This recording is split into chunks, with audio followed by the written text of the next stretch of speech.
Mga kasayan, magre-rewire tayo ng busina sa NMAX version 1. Ito siya, tutukan mo. Ito siya kasayan, oh.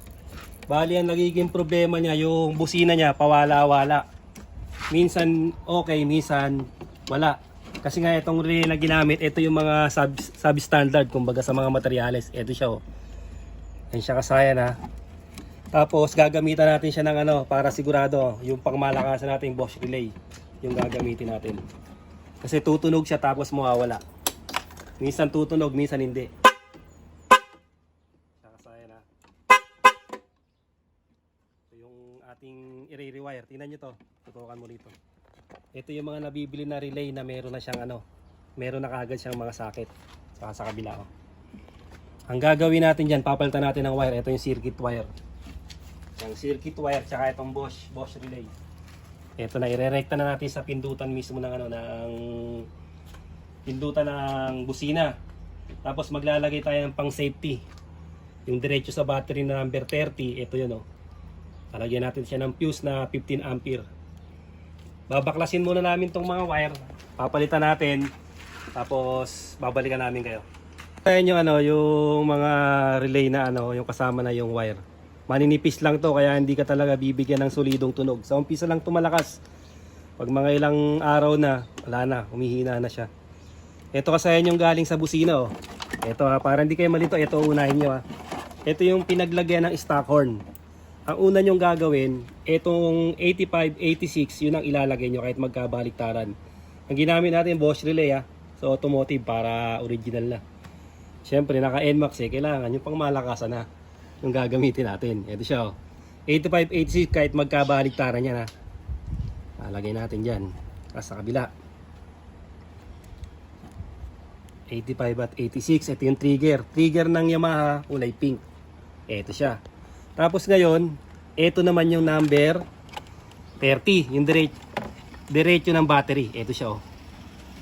Ito siya, ha. Ang gagawin namin dito kasi, lalagyan namin siya ng ano, ng relay terminal. Yung katulad nito. Yung relay terminal, turo mo dyan yung ano natin. Ito. Yan. Yung relay terminal. Tsaka I-terminal. Para siguradong pasok na pasok yung ano, yung supply ng kuryente. Walang walang loose connection. Ito siya, ha. Nailagay natin yung dalawa. Ang isusunod natin dyan, etong diretso sa battery. Ito. Yung number 30. Pula tayo dito sa may ano, diretsong battery. Ito na, ilagay natin ng 85, 86. Dalawa na lang. Tandaan nyo, ito yung sa busina. Number 87 ng busina, dito natin ilalagay. Tapos number 30. Ibig sabihin, pag nailagay natin yung dalawa, kompleto na siya. Pero sisiguraduhin natin na, ano, na maganda yung wire na ilalagay natin. Dito tayo sa may battery. Ito siya. Ang ginawa nila dito, diniretso nila sa negative. Ito ha. Saka positive.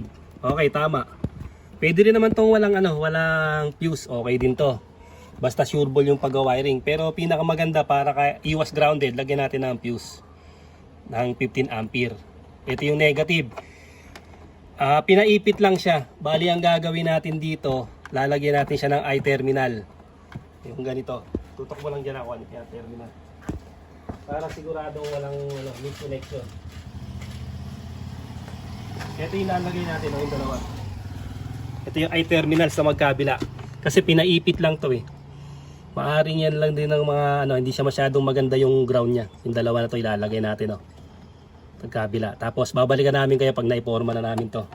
I-terminal at saka yung fuse na 15 ampere. Ito na siya kasi nalagyan na natin ng I-terminal. Ito na siya. Yan, may I-terminal na yung negative natin. Hindi kasi siya naka-power up kaya rekta tayo sa battery. Kung naka-power up na to, sa body ground lang tayo kukuha ng negative ng busina. Hindi pa napaka-power up tong motor na to. Tapos itong isa na to, ito yung ano natin. May I-terminal na rin yung ating fuse. Ito na siya, ha. Yung lagyan natin ng 15 ampere. Para safe na yung busina pag nagka-grounded. Puputok lang yung yung fuse. Tapos ito na tayo dito, oh. Dito na dediretso yung yung negative ng battery pumunta sa busina. Sa dalawang busina yung negative. Ito siya, ha. Tapos yung positive nasa 87. Nasa 87 yung positive ng busina, yung dalawa, magkabilaan. Tapos ito yung nilagyan natin ng fuse, number 30, yun diretso sa battery, sa positive ng battery. Testing na natin kasayan tong ano nito, yung busina niya. Ayan siya kasayan, oh. Nagkiklik pa lang siya kasi wala pa tayong pag ganito yung nangyari sa motor nyo, tignan nyo kagad yung fuse. Ito lalagyan na natin ng fuse yung ano niya, yung kanyang fuse box sa positive na number 30 ng relay, yung ating common.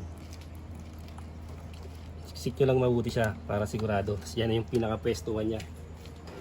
So ayan, tapos testing natin. Ito na ngayon siya kasayan.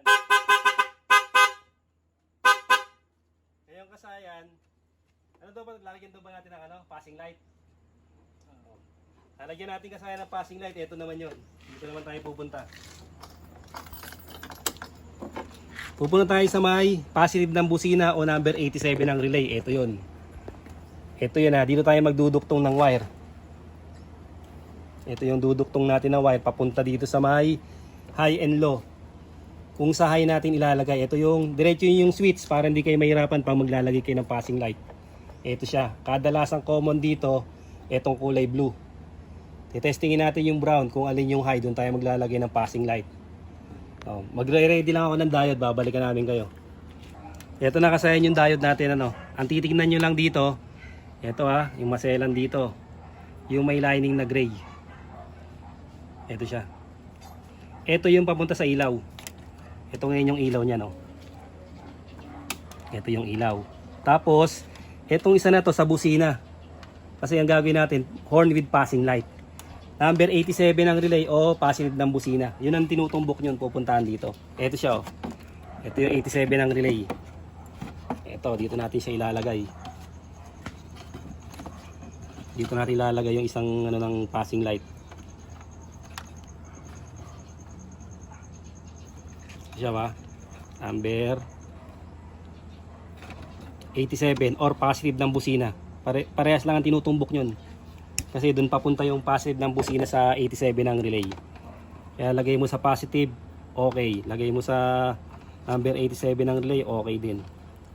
Tapos yung isa, siyempre mamimili ka kung anong gusto mo, kung low o high ka magpapassing. Kadalasan naman nagpapassing sa high. Dito naman tayo pupunta. Ito kasi yung ng 3-way switch. Ito, medyo pikado rin siya. Kaya ang gagamitan natin ng lighter.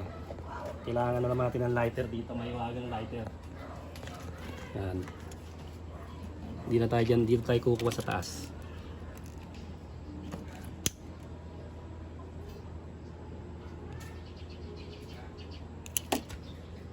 Kailangan may kalyo para pagka inano mo yung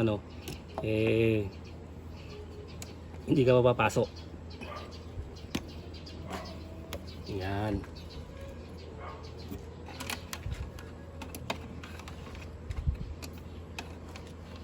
Ito na siya, yung isang yung isang paanang wala.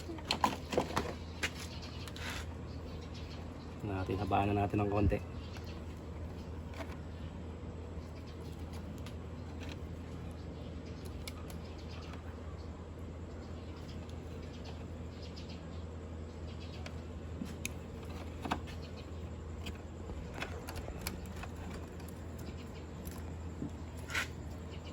Ito na siya.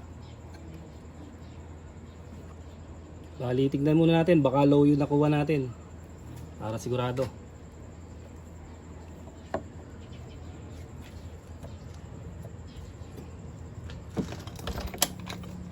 Ito siya kasayan, testing natin. Okay kasayan, hi, yung white. Okay na kasayan, ganun lang yung paglalagay ng passing light, ipipix na lang namin yan. Ganun lang yung paglalagay ng passing light tsaka yung malakas na busina sa NMAX version 1 para siguradong makuha nyo yung talagang yung lakas na hinahanap nyo. Hanggang dito lang mga kasayan, salamat sa panonood.